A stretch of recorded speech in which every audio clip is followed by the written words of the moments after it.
زمانہ تھا حضرت علی رضی اللہ تعالیٰ عنہ، آپ کی خلافت کو 5 سال کے قریب ہونے والے تھے، 4 سال 9 ماہ ہے۔ تو آپ گھر سے نکلے تو آپ نماز کے لیے اٹھاتے تھے لوگوں کو، الصلاۃ الصلاۃ الصلاۃ۔ جب مسجد کے دروازے میں داخل ہوئے تو وہاں خارجی عبد الرحمن بن ملجم چھپا ہوا تھا، اس نے آپ پر سیدھا وار کیا جو ایسے پیشانی کو چیرتا ہوا سر میں اتر گیا، اور آپ کی داڑھی خون سے بھر گئی۔ حضرت زینب رضی اللہ عنہ روتی ہوئی آئیں تو وہ امیر المومنین، ہائے امیر المومنین، تو وہ کم بخت کہنے لگا میں نے امیر المومنین کو نہیں مارا، میں نے علی کو مارا ہے۔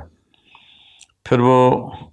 تسلی کے لیے اپنے باپ کو تسلی دینے لگیں تو پھر وہ بولا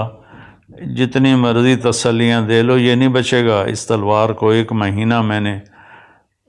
زہر میں ڈبو کے رکھا ہے، اس کا ایک ہی وار سارے جسم میں زہر کو پھیلا دیتا ہے۔ تو میں قربان جاؤں اہل بیت کے اخلاق۔ لوگوں نے جب اسے پکڑ لیا تو آپ نے فرمایا کہ احسنوا نزلہ، یہ مہمان ہے، اس کا اچھی طرح اکرام کرو، اور اس کو اچھا بستر دو نرم، اور میں زندہ رہا تو میں خود فیصلہ کروں گا کہ میں نے اسے چھوڑنا ہے، معاف کرنا ہے یا قتل کرنا ہے، اور اگر میں شہید ہو گیا تو میرے بعد تمہیں اجازت ہے، چاہو تو معاف کر دو، معاف کر دو تو اچھی بات ہے، ساتھ یہ بھی فرمائے، اور چاہو تو قتل کرو۔ پھر قتل اس طرح نہ کرنا کہ اس کے ناک کاٹو، کان کاٹو، زبان کاٹو، ہاتھ کاٹو، پاؤں۔ اقتلوہ قتلتی، جیسے اس نے مجھے قتل کیا، میرے سر پہ تلوار ماری، تم بھی ایک تلوار مار کے اس کا کام تمام کر دینا۔ آپ کی وفات کا، شہادت کا واقعہ پہلے سنایا۔ اب اس میں کچھ اختلاف ہے تاریخی، جو گلدستہ اہل بیت ہم نے اللہ کے فضل سے کوشش کر کے تیار کی، اس میں 17 رمضان جمعہ کی صبح آپ کو